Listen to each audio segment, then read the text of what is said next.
Hi guys, and welcome back to another Turbo session from your host Tofu Turbo Tommy. Today I'm actually going to be touching upon a really touchy subject. It's a lot of people ask me, I've heard a lot of people on social media saying that people with eating disorders shouldn't be advocating for veganism. Right, I want to put this out there. I've never once ever said that anybody with an eating disorder should go vegan, because in my opinion, it can sometimes be the worst thing that anybody in an eating disorder can actually do, because it can mask an eating disorder.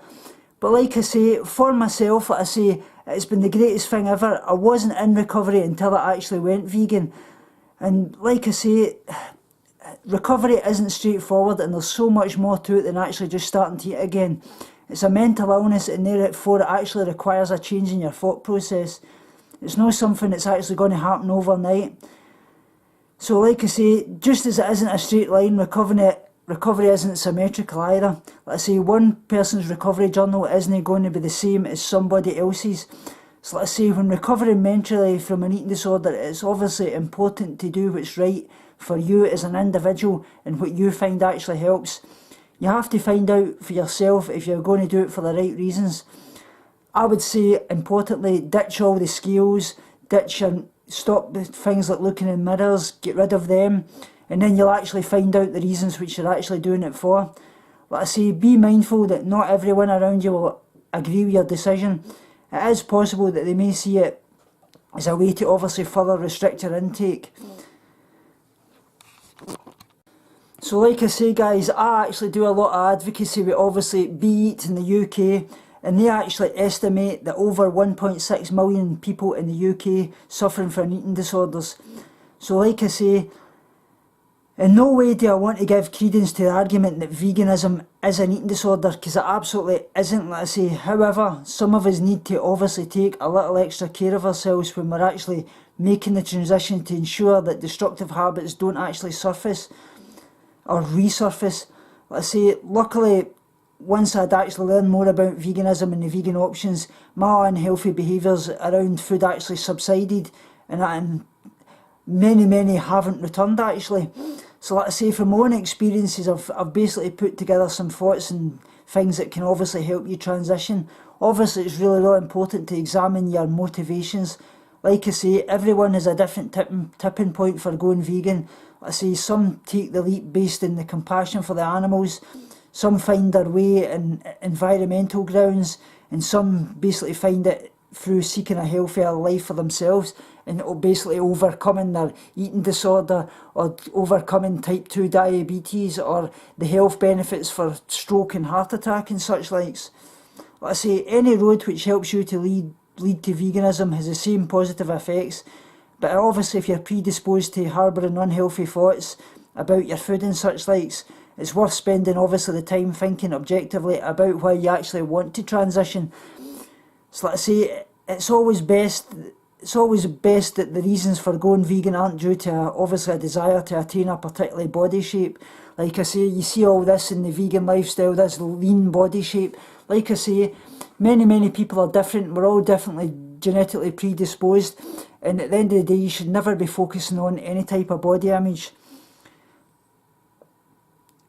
So like I say, sometimes it is really healthier and balanced to eat the cake, and that's very true. Like I say, if you want to eat a cake, it's all about nourishing your body with all the nutrients it needs, especially if you're coming from a restrictive background. Your body's got a lot of repair to obviously do to the internal organs and such likes. You don't want to be eliminating any food groups, and this is what can happen with a lot of people in eating disorders. They eliminate food groups, obviously they try ROTO4, which you're obviously eliminating proteins and fats and such likes. But like I say, if ROTO4 works for you or works for anybody else, like I say, if it works for you, it may not work for me. We're all different. Everybody's eating disorder is just in a different spectrum, just as the same as any mental illness is. It's about finding what works for you. So like I say, if others are obviously aware that you've struggled with disorder eating in the past, they obviously may be sceptical about your motivations for actually going vegan, and like I say, that's okay. It shows that they're obviously worried about you and they care about you. Like I say, you don't need to convince anyone of your choice to go vegan. Simply rest assured that they will understand that veganism is a healthy choice for you eventually. So going at your own pace, like I say, no one should actually point to you, should say veganism feels like restriction. It shouldn't be, because everything you can get in a US standard diet, you can get veganised, and that's one thing you'll really need to focus upon if you actually are going vegan in recovery. You want to be eating all the things you ate before, whether that be vegan pizzas, well, pizzas veganised I should say, obviously your chocolate, whatever you like, cakes, whatever. It's about getting that good relationship with all foods. For myself, really what is important for me is veganism in some ways opened the doors that my eating disorder shut, because all the things I've restricted before, I now eat in a vegan lifestyle, and I really enjoy my food, and I've not got any typical fear foods anymore. So like I say, you can't simply go vegan by deleting non-vegan products from your diet. It's going to obviously need research and planning, like I say. My advice with you would be to hold off until you've gained enough knowledge to ensure that you don't feel that you're missing out. If you obviously make the change gradually, there will be a higher chance that you'll actually do it healthier. And that is a sustainable transition. I say it's much better to go vegan slowly than to go all in a few weeks and become unwell or basically fall into a relapse. For myself, I did it overnight, but like I say, it's something that many people can't do. It takes them, some people it takes weeks, some people it takes months, some people it takes years. Like I say, time and experience will give you everything you obviously need to cope in any situation, such as eating out. Like I say, there are plenty of restaurants, cafes and such likes. Like I say, keep snacks in your bag. I know which shops obviously do vegan meals on the go. So like I say, you should never be turning down food you would normally have and eaten. Like I say, instead, as far as you can, just replace it with a vegan option. Obviously, don't focus upon your weight and calories. Like I say, I was a sucker for this really a lot. Like I say, in my first few weeks as a vegan, I actually slipped back into obviously weighing myself and such likes, kidding myself that this was purely out a healthy scientific interest in whether it was a vegan diet that was actually causing me to lose weight or gain weight or whatever. Like I say, this was a mistake. Like I say, daily weigh-ins are not a good idea.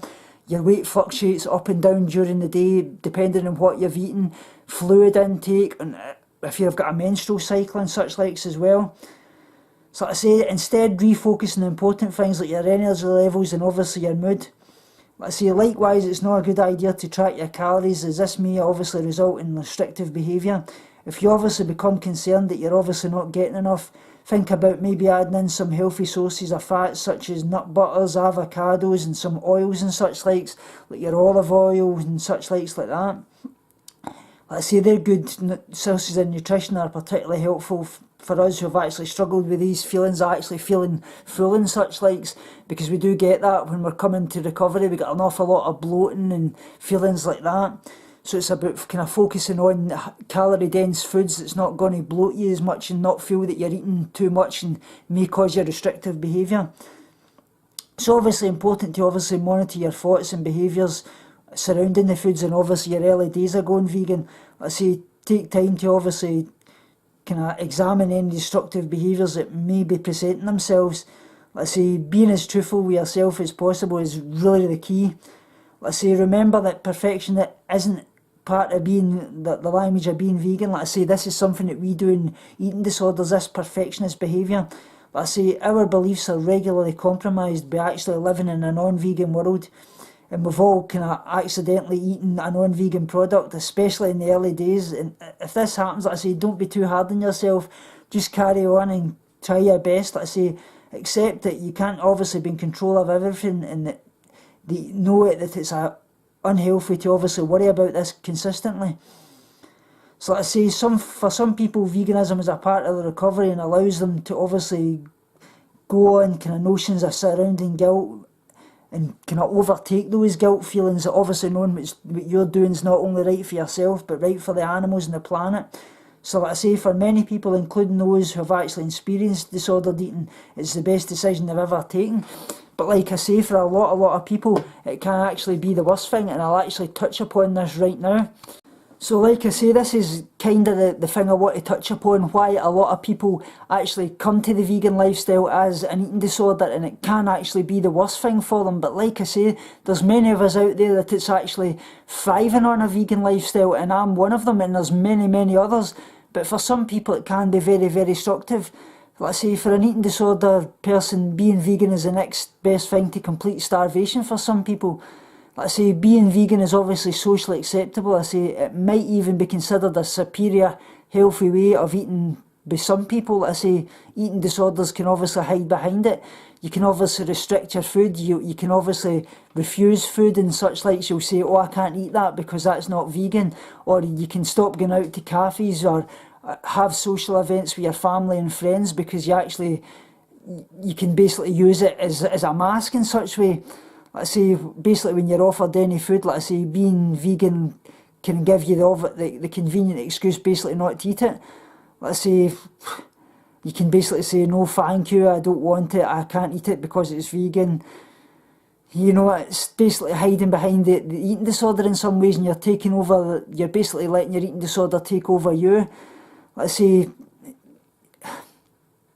you can even take your own food everywhere and such likes, such as a salad or such likes, basically very lowest amount of calories, because you can say, oh, that's all I can have because it's vegan. But there's many vegan options out there. There's everything you can get in a US standard diet you can get veganised, and that is one thing, if you are vegan, in recovery, that you really need to do.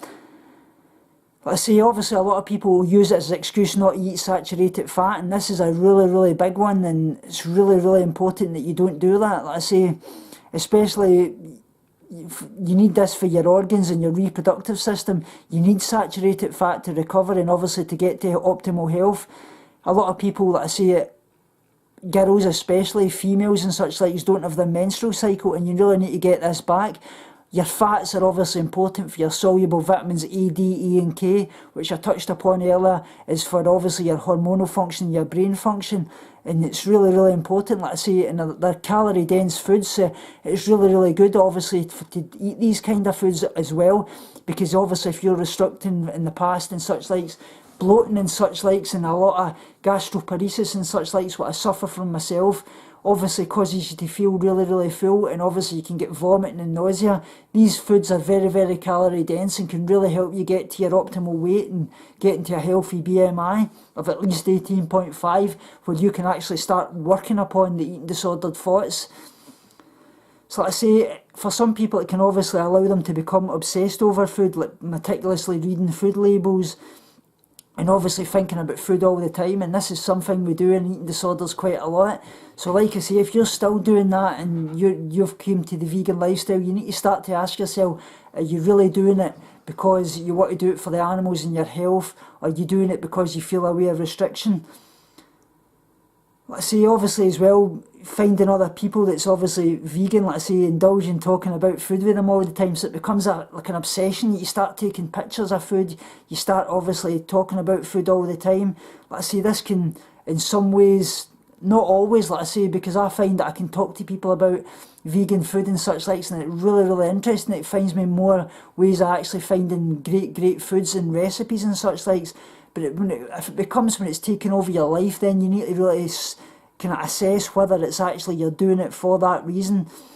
Let's say, bottom line is, veganism's not okay for everybody, and let's say it can be really, if you're susceptible to an eating disorder, you're in an eating disorder already in recovery, let's say you really need to focus upon why you're actually doing it.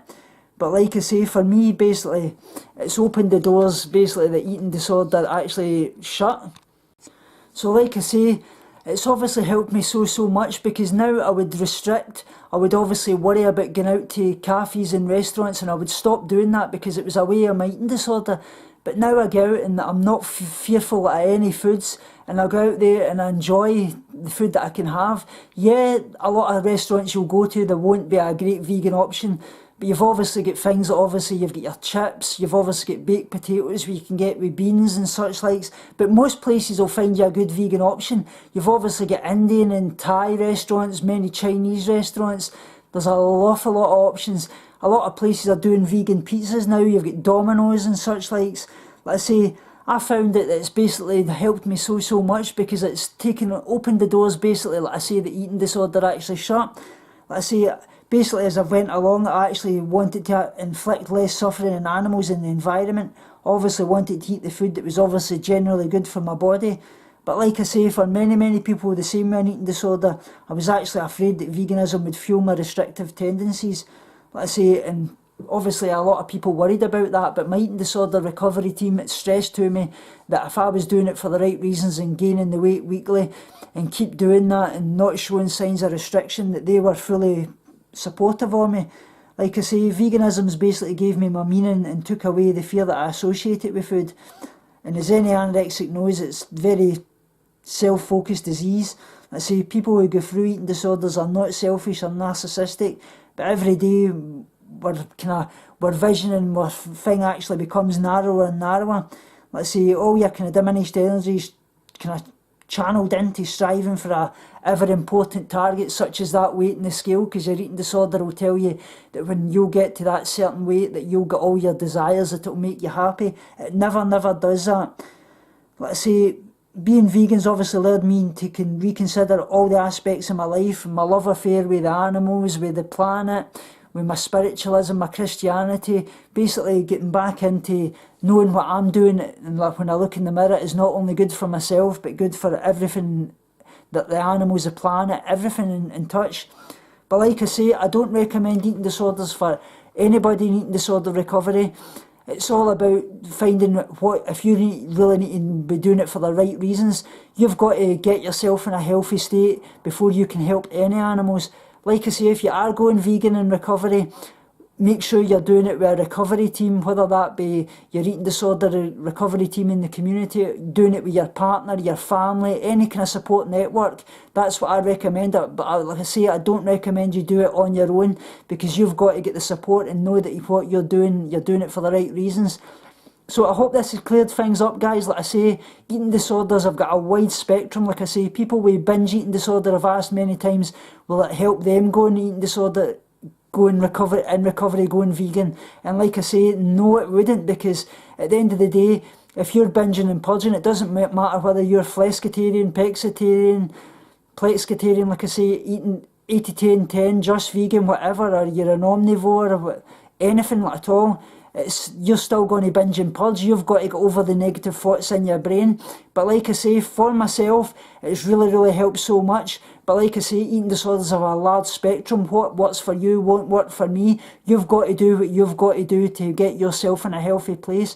Like I say, if that's eating meat, or it isn't meat, or it's going vegan, or it's having a meal a day that's non-vegan, or having a meal a week that's non-vegan, whatever you can do that's going to work for you, that's very important. Like I say, you need to get all the repair done to your body. You obviously need to get the repair done to your mind, because a starved body is a starved mind.